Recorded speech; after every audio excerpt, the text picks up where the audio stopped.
బుధవారం నల్గొండ జిల్లా పోలీస్ కార్యాలయంలో పోలీస్ అధికారులతో నిర్వహించిన నెలవారీ నేర సమీక్ష సమావేశంలో జిల్లా ఎస్పీ చందన దీప్తి పాల్గొని మాట్లాడారు.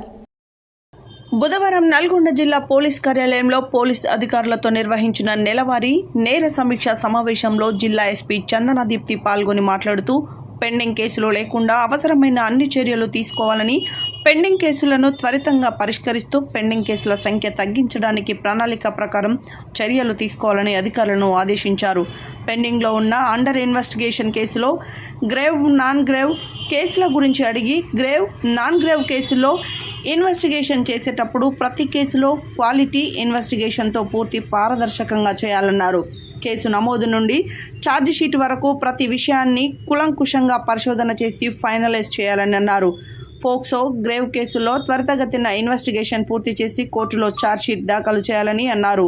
ప్రతి అధికారికి పూర్తి ఇన్వెస్టిగేషన్ స్టేషన్ మేనేజ్మెంట్ తెలిసి ఉండాలని సూచించారు. అవసరమైతే సంబంధిత న్యాయమూర్తులను స్వయంగా కలిసి కేసుల పరిష్కారానికి మరింత చొరవ చూపాలని సూచించారు. ఈ సమావేశంలో SB DSP Somanarayana Singh, DSP Vithal Reddy, Nalgonda DSP Sridhar Reddy, Miryalaguda DSP Venkatagiri, DCRB DSP Saida, ఎస్సీఐలు మరియు ఎస్ఐలు పాల్గొన్నారు.